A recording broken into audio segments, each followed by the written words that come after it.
Senhor Jesus. Eu louvo a Deus por esta manhã. Eu louvo ao Senhor pela oportunidade de aqui estar. É uma grata satisfação para mim poder conhecer este lugar. Eu digo que, por costume de sempre estar de terno e gravata, eu até perguntei para o irmão que assim me convidou, e ele disse: não fique à vontade, mas eu fiquei com vergonha. Da forma que vim, fiquei com vergonha. Mas eu espero que os irmãos entendam, eu cheguei agora há pouco do trabalho, então eu tive que despertar elas correndo. Tive que despertar, uma já estava dormindo, e eu tive que levantar rápido para poder estar chegando aqui. Mas Deus é bom em todo momento. Quero louvar a Deus pela vida do pastor desta casa, pastor William. É isto? Pastor William. Que Deus abençoe o senhor. Deus abençoe a sua digníssima esposa, pastora Vasti. Que o Senhor Jesus honre-os a cada tempo e que a vida só se torna crescente, sempre crescendo. Que Deus abençoe aos pastores. Que Deus em Cristo abençoe. É difícil poder pregar pela primeira vez em uma igreja que se torna nova para você. Mas eu quero aqui trazer uma mensagem do Senhor aos vossos corações. Se você que trouxe a Bíblia puder abrir comigo no livro de Mateus,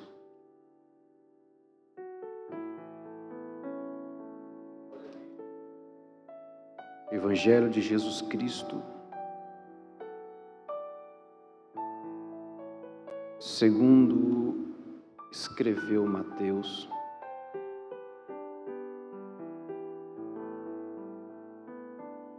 versículo de número 16, capítulo 28, versículo de número 16, 17, versículo 18, 19 e 20.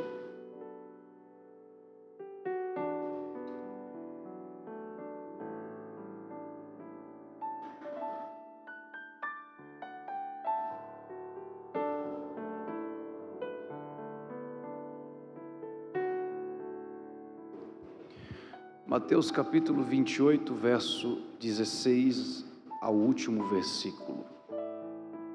Aqueles que achou, você pode dizer amém?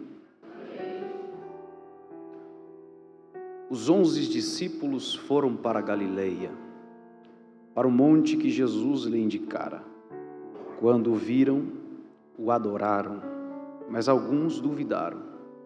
Então Jesus aproximou-se deles e disse: foi-me dada toda a autoridade nos céus e na terra. Portanto, vão e façam discípulos de todas as nações, batizando-os em nome do Pai, do Filho e do Espírito Santo, ensinando-os a obedecer a tudo, ensinando-os a obedecer a tudo, ensinando-os a obedecer a tudo o que eu lhes ordenei. E eu estarei sempre com vocês, até o fim dos tempos. Aqueles que podem dizer amém?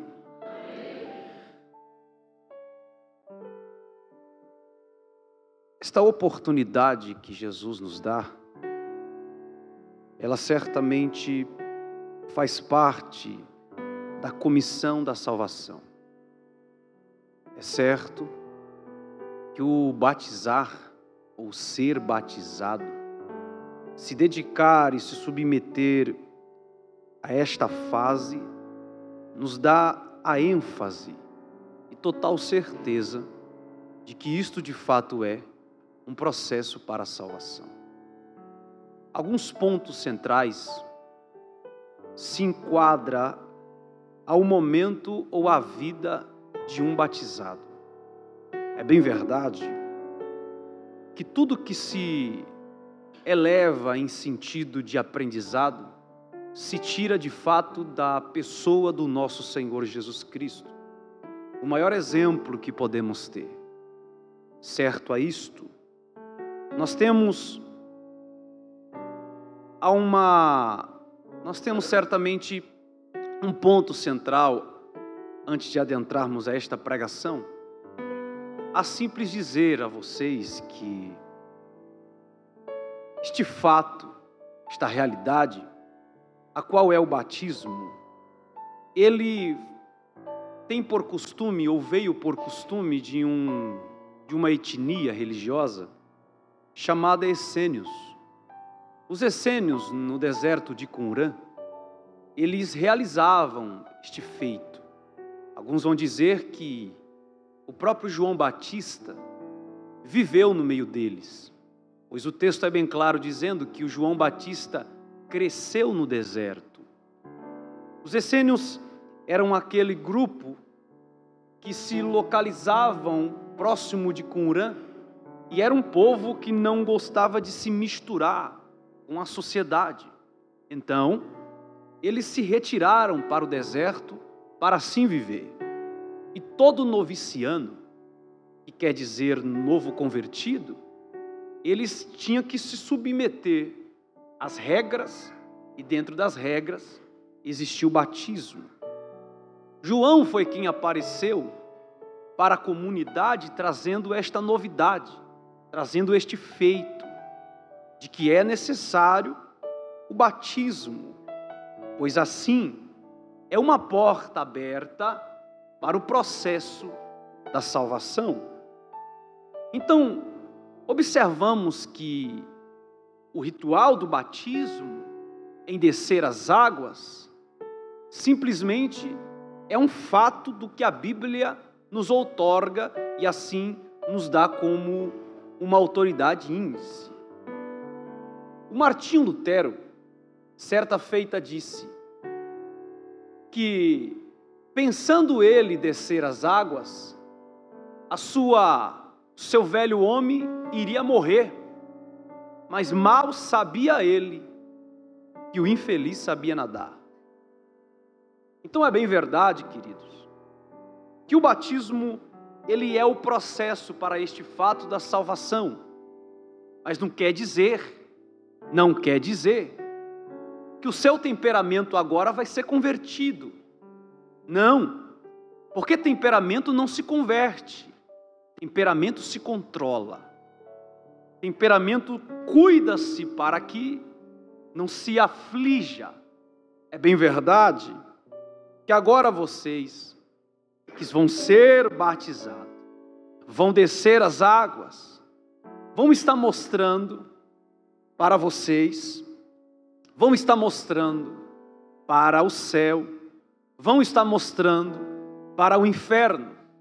Para vocês é que a partir de agora o processo continua, assim como do primeiro dia em que se ergueu a mão e reconheceu a Cristo como seu único e suficiente Salvador. Tem que mostrar ao céu que agora você se submeteu a ouvir a Jesus dizendo: obedecer a tudo que eu lhe falar. Terceiro, mostrar ao inferno de que a partir de hoje nasce uma revolução, que a partir de hoje está morrendo uma semente, e a semente, para germinar, precisa morrer, e morrendo ela começa a crescer. Pois para muitos aqui a gente perde, mas o céu está olhando para você e está dizendo: é aqui que você está ganhando. Primeiro ponto que quero frisar aqui do texto, do verso 16, a palavra discípulos. A palavra discípulos, ela tem por um objetivo como o talmide ou talmidim, talmide no singular e talmidim no plural. Observamos que existem comportamentos de um discípulo e, obviamente, a Bíblia ela entra em contraste quando se fala de multidão e discípulo, pois há uma grande diferença entre ambas. Observe que, quando a Bíblia relata sobre este feito, falando sobre multidão, observe que fala-se do comportamento e do que a multidão vem até Jesus a assim fazer. Quando a multidão segue a Cristo, segue por um objetivo. Que objetivo é este? Massagear o seu ego, buscar aquilo que logo ela precisa buscar. Só que Jonas Madureira, um pastor batista, ele vai escrever o livro sobre o discipulado, e ele vai dizer que multidão é como se fosse uma pessoa sem identidade. Multidão é uma bolha que logo se estoura. O que é isso? Quer dizer que multidão é como aquilo que logo passa, logo vai embora, logo não está mais. E o que tem de crente multidão na igreja? Que só está atrás de Jesus por causa de um milagre. Vem para o culto, vem para este lugar, senta-se e apenas acha que está prestando culto, mas na verdade está apenas olhando para si mesmo e esperando o grande milagre acontecer. Multidão corre atrás de Jesus para levar os seus coxos, os seus doentes, mas se recebem cura, vai embora e não volta mais. O discípulo não. Se nós olharmos para os detalhes da vida de um discípulo, a gente vamos observar que o primeiro ponto de um discípulo é ir para a escola. Ele vai para o chamado Bet Sefer. Quando ele passa pelo processo do Bet Sefer, ele vive dos 6 aos 9 anos, estudando toda a Torá, se senta perante o seu rabino e assim aprende. Todo momento sentado, decorando toda a Torá. Quando ele passa o processo do Bet Sefer, agora ele vai para o Bet Talmud, aonde dos 9, 10 até os 14 anos de idade, ele tem que estar continuamente aos pés do rabino, para que assim, além de ter aprendido a Torá, ele aprende agora todos os escritos que nós o chamamos de Antigo Testamento. O tempo de um menino discípulo é de aprendizado. A própria lei vai dizer que todo homem que iniciará o ministério deve se iniciar próximo dos 30 anos de idade. É por isso que Lucas diz que Jesus iniciou cerca de 30 anos. Não dá ênfase que seja aos 30, mas segundo a gramática, cerca de, nos dá ênfase de entender que pode ser 29, 30 ou 31. É bem verdade que deva ser nas proximidades dessa idade. Então o menino, ele sempre vai estar aos pés do rabino. Para quê? Aprender. Sempre quando leio a Bíblia, não encontro os discípulos olhando para Jesus e dizendo: faz um milagre em mim, realiza um milagre na minha vida, eu quero um milagre. Mas nós olhamos os discípulos sempre dizendo: Senhor, nos ensina. Ensina o quê? Nos ensina a parábola, nos ensina os fins dos tempos, nos ensina a orar, nos ensina a ter fé. É sempre sentado aprendendo. Então todo tempo está apto, primeiro, a sentar, segundo, a estar próximo de seu mestre. Pois Mateus capítulo 5 verso 1, ao ver as multidões, Jesus sobe ao monte e assim se assenta para ensinar. Primeira parte. Segunda parte diz: e os seus discípulos se aproximaram dele, porque discípulo não anda distante, discípulo anda perto de seu mestre. Vou falar de novo: Discípulo não anda distante, porque quem está ouvindo distante é multidão.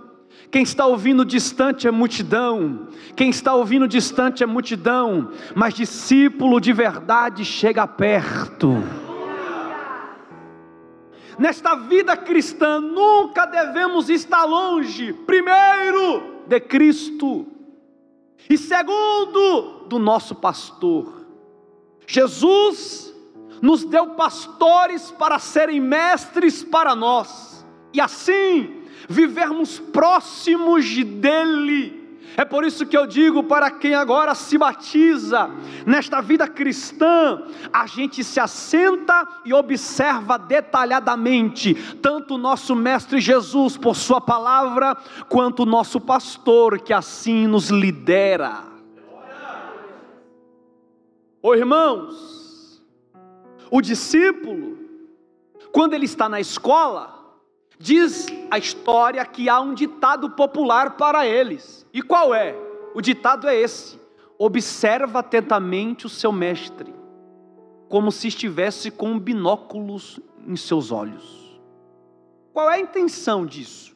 A intenção é que eles possam ver como o mestre anda, ver como o mestre fala, ver como o mestre se comporta. Porque para todo mestre, não basta o discípulo ter mais do que ele tem. Tudo que o mestre quer é que o discípulo seja mais do que ele é. Jesus olhou e disse assim: vocês poderão fazer obras maiores do que eu fiz, porque somente com Jesus eu não posso ser mais do que ele foi, mas talvez eu possa, por um pouquinho, conseguir uma obra um pouquinho maior. Mas eu digo uma coisa para você: observa atentamente o seu mestre. Não é para ter o que ele tem, não é para adquirir o que ele tem, mas para ser o que ele é. Porque Jesus não começou no monte dizendo: eu vim te ensinar a ter. Não, ele olhou para nós, ele olhou para a multidão, ele olhou para os discípulos e disseram: sejam sal, seja luz, sejam sal, seja luz, seja sal e seja luz. Olha para o irmão que está do seu lado, se você pode, por favor, e por algum instante diga para essa pessoa: é necessário ser como o mestre. A gente olha Jesus tanto dando a ênfase em falar que podemos fazer obras maiores, e o que queremos curar mais do que ele curou, realizar mais milagres do que ele realizou. Mas se esquecemos de uma coisa, que Jesus é bem claro em dizer: quer conhecer quem são os meus discípulos? Observa se ele ama uns aos outros. Porque superiorizar no amor é difícil, não queremos. E ele está aqui, olhando para os 11 que ele treinou, os 11 que deu trabalho, os 11 que fez ele coçar a cabeça, os 11 que são de temperamentos diferentes um do outro. Imagine Jesus lidando com um monte de temperamento, e ao mesmo tempo tratando todos com igualdade, tratando todos com uma nivelação, tratando todos com justiça, tratando todos com retidão. O meu Jesus está esta manhã dizendo para a igreja: é hora, é tempo da gente sentar, da gente ouvir, da gente aprender, porque se existe uma coisa que está escassa em nossos dias, é o amor. Mas em nome de Jesus, está renascendo mais alma para lançar amor por essa geração, está renascendo mais almas para pregar uma revolução que está envolto ao amor de Cristo. Jesus, ele certamente olha para os 11 discípulos e vem cá. É bem claro, queridos, que a gente precisa outorgar isto. Jesus não tinha só 11, Jesus não tinha só 12, Jesus tinha mais de 70, Só que Jesus sabia dividir os seus rolos de proximidades. Jonas Madureira, ele faz um desenho, ele faz um círculo. O que está fora do círculo é multidão.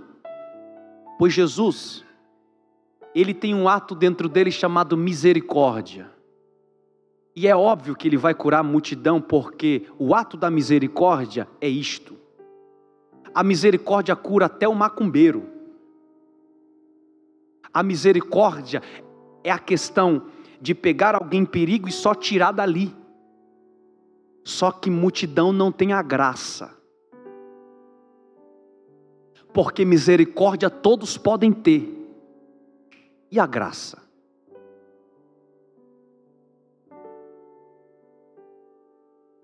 A graça não é só tirar do perigo e colocar de canto. A graça vai tirar do perigo, vai tratar, vai limpar, vai curar e vai abraçar para si.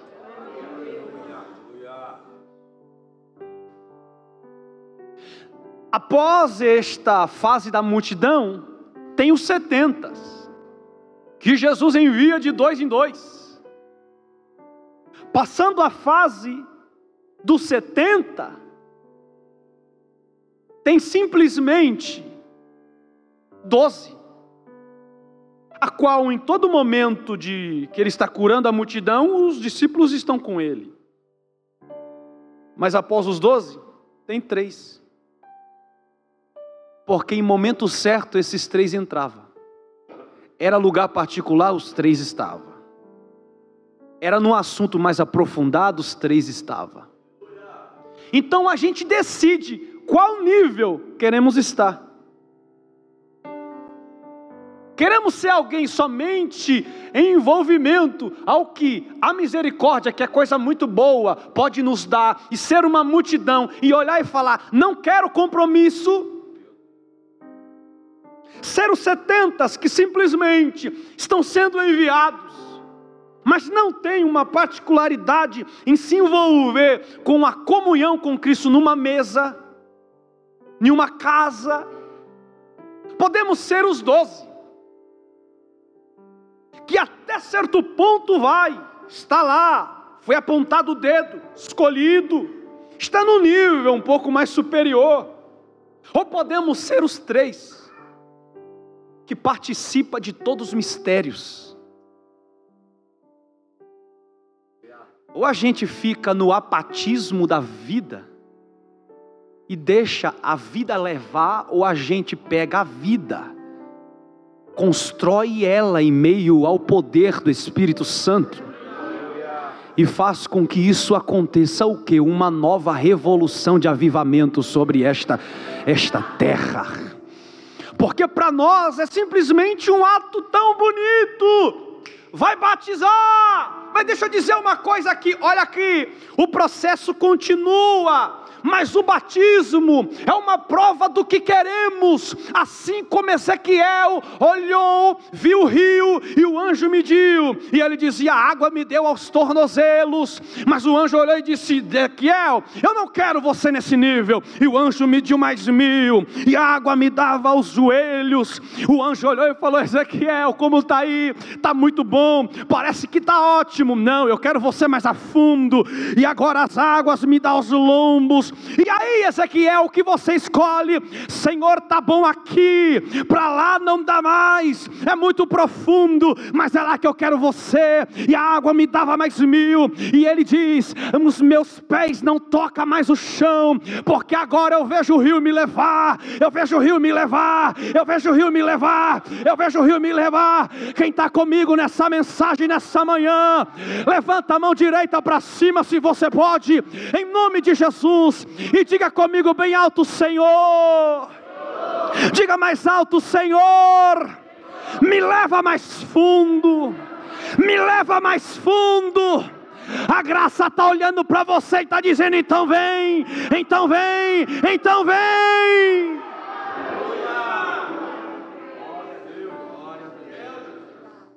Vai ser os processos do medo, mas aguenta. Vai ser os processos das indecisões, mas aguenta. vai ser as dores mais riendas de suas vidas, mas aguenta. Pois se um dia alguém olhou para você e disse que seguir Jesus é só vitória, é só sabor de mel, enganaram você. Seguir Jesus é levar a cruz, é sentir a dor, mas mesmo assim entender, Ele está comigo nessa guerra, Ele está comigo nessa luta. Cremos, acreditamos e certamente confessamos que Jesus é o único e suficiente Salvador desta terra. E se tem uma coisa que assim quando Ele prepara, é enviar. Diga comigo, ninguém é enviado sem ser preparado.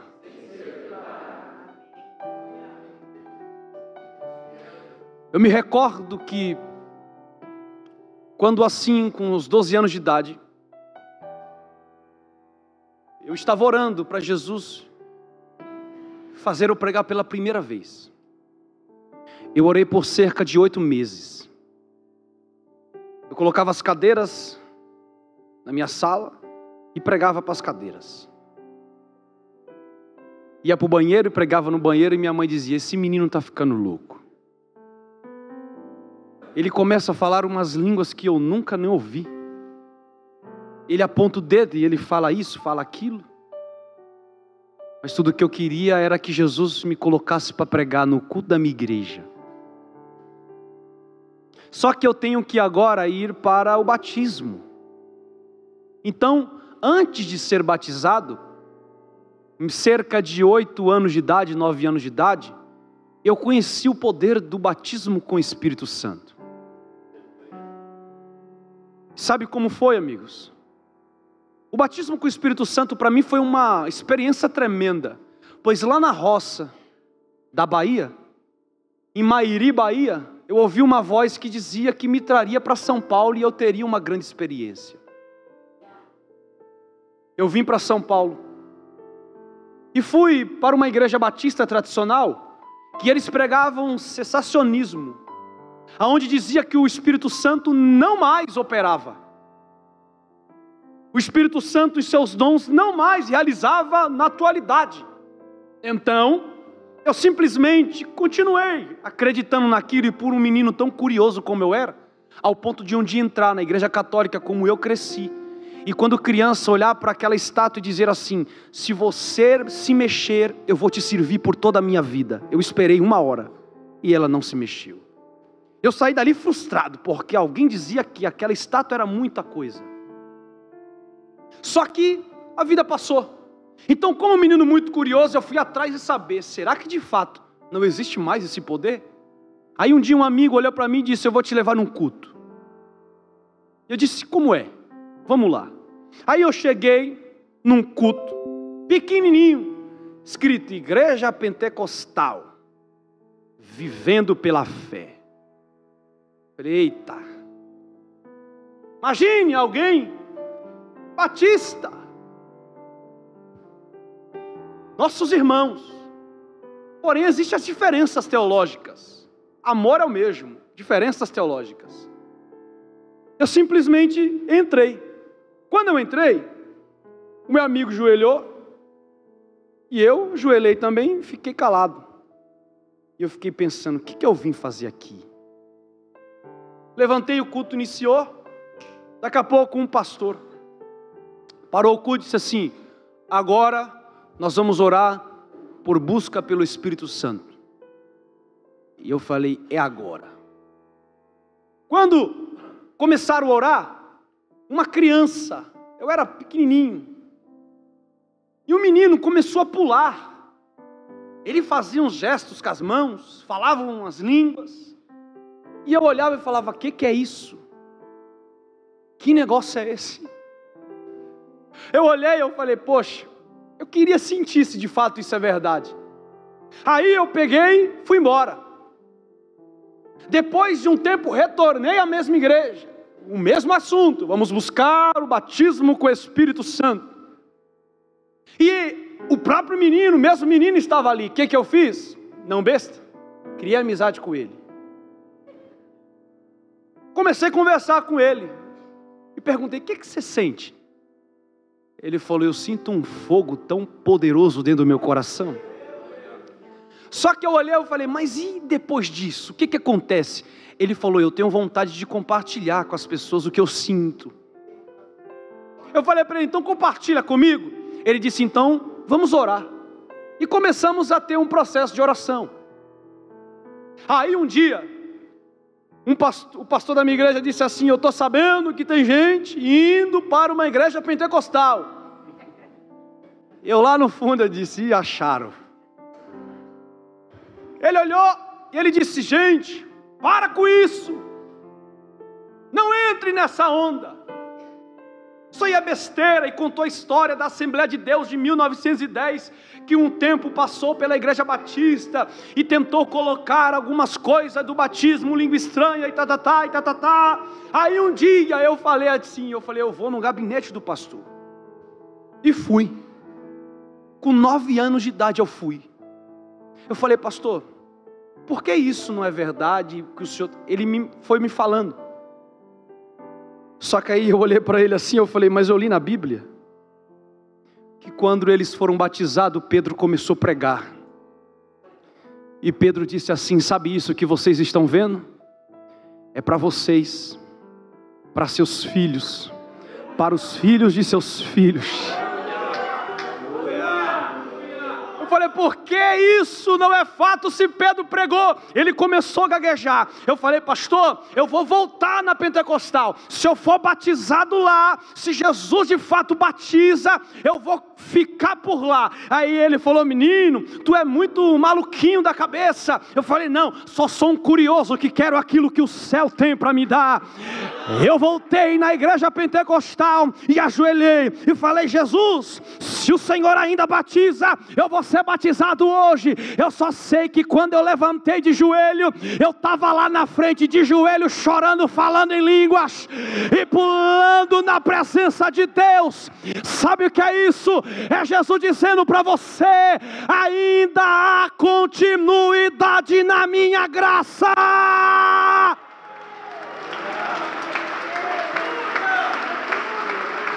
Escolhe uma pessoa aí, escolhe uma e diga para ela assim, ó: Jesus te escolheu. Fala para alguém aí: Jesus te escolheu para pregar. Diz aí: Jesus te escolheu para lançar fogo do Espírito. Jesus te escolheu para anunciar a graça. Só quem quer esta manhã, levanta a mão e dá glória. Estou terminando. Fui para o batismo com 12 anos. E traduzindo, meu primeiro dia de pregar, o pastor chegou e falou: tal dia você vai pregar. Eu, um menino, após o batismo com o Espírito Santo, se tem uma coisa que entrou no meu coração forte, foi leitura. Eu li a Bíblia da meia-noite às 6 da manhã. Eu comecei a orar das 6 às 9. Dormia um pouquinho, ia para a escola. Voltava para casa. O que você quer, Júnior? Vai brincar na rua? Não, eu quero ler a Bíblia. Júnior, que é sua família? De pastores? Não. Meu pai já partiu, não foi pastor. Minha mãe não é evangélica.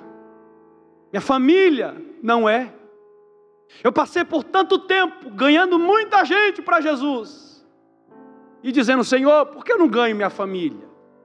E um dia, de tanto quebrar a cabeça, Ele disse para mim: da tua família, pode deixar comigo. Apenas pregue. Quando preguei, ou quando foi o dia de pregar, me preparei tanto, orei tanto, que quando eu fui pregar, o poder de Deus tomou conta daquela igreja. Uma igrejinha pequena que eu congregava. Simplesmente, irmãos, quando eu aceitei tudo isso, eu digo com toda a sinceridade, as grandes dores começaram a aparecer. Quando o menino sofria rejeições, porque agora o menino é evangélico, o menino é cristão. Quando o menino chega-se a ouvir de púlpitos, pastores dizer que aí está um menino sem mãe, um menino sem família, mas tem que aguentar, tem que suportar calado. O único lugar que eu conseguia chorar sem ninguém ouvir era o monte. Eu sei, o monte ele não é um ritual, ele não é algo que você passa a mão na lâmpada e vai lá, vai acontecer, não é.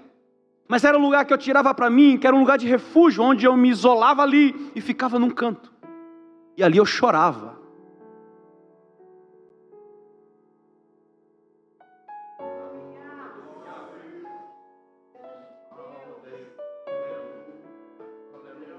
Aos batizados eu digo, se vir para o culto, vem por Cristo.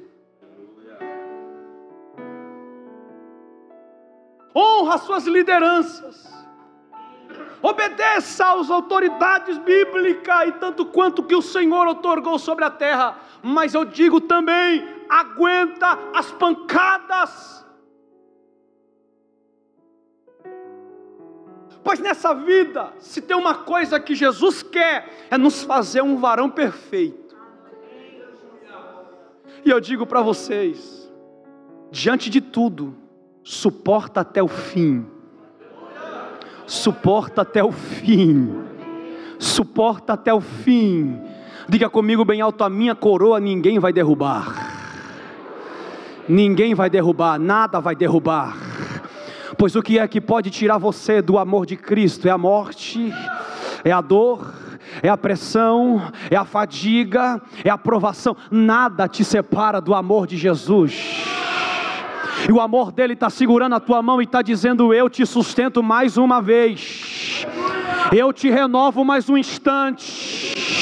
Não é depressão que vai te destruir.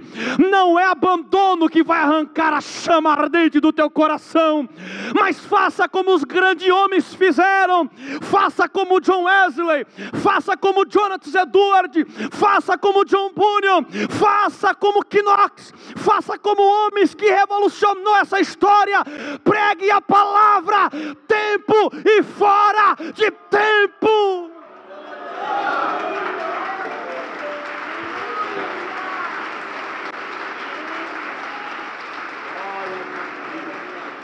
Oremandai que manchoreasia halabaia. Eu que eu inaia série alamandorreri ashura. Agora eu vos digo que eu vos dei autoridade. Você tem autoridade. Você tem autoridade. Então vá. Faça o que? Multidões? É isso? Faça o que? Deixa eu dizer uma coisa aqui. Eu, como pentecostal, eu gosto de muitas coisas que acontecem nas nossas igrejas. Mas uma realidade, discípulo não se prende a costume de campanha. Discípulo não é campanheiro, discípulo é propósito. Discípulo está nas escolas dominicais de manhã. Discípulo, ele gosta muito mais de sentar para ouvir o pastor no culto de ensinamento do que estar numa campanha onde tem o CPF e RG revelado. Quem gosta de CPF e RG revelado é multidão, que vai atrás de gente que nem sabe se é verdade o que ele está falando, nem sabe se é isso, se a pessoa viu na internet ou não. Não se enquadra essas coisas, irmãos. Seja discípulo. Discípulo entende que o que está aqui e ponto e acabou. Daqui não passa, daqui não passa, daqui não passa. Levanta a tua Bíblia se você pode e diga, daqui não passa, daqui não passa. Diga, a maior revelação está aqui, o maior mistério está aqui, as coisas que Deus quer falar comigo está aqui. Esse negócio de crente dizendo, mas Deus está em silêncio para a minha vida, abre a Bíblia, que Ele vai falar com você. pois tudo que queremos é louvar aquele louvor assim, ó. Quero ir mais fundo, leva-me onde eu te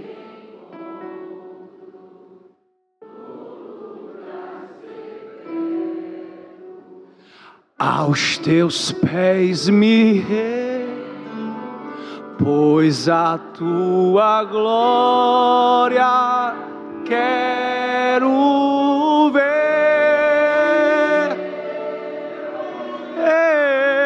Tudo que mais quero, vai.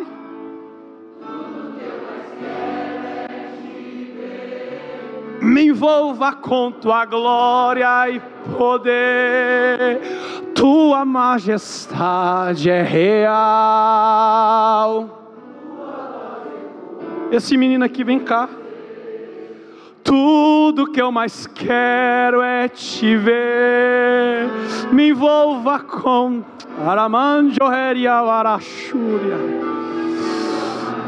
pois o Espírito do Senhor está me dizendo nesta manhã: a minha palavra colocarei em sua mente, a minha presença andará contigo por todos os cantos que você andar. Eu te digo, moço, não se entrega às pressões deste mundo. Se por algum instante olharem para você e disserem: este mundo cristão é uma perca de tempo, entenda que para viver precisa morrer, entenda que para nascer precisa morrer. Deus está te chamando para crescer, crescer na graça, crescer no conhecimento, e o poder de Deus nesse momento toma o teu coração. A igreja levanta a mão para cá e diga em nome de Jesus, diga assim: Senhor, usa Ele por muitos anos para ganhar almas, para revolucionar uma geração. Quem crê nessa palavra, adora Ele, adora Ele, adora Ele, adora Ele. A tua casa não é perdição, a tua casa foi chamada para ser casa de bênção, a tua casa é casa de bênção. Me envolva com tua glória e poder. Fica de pé, tua majestade.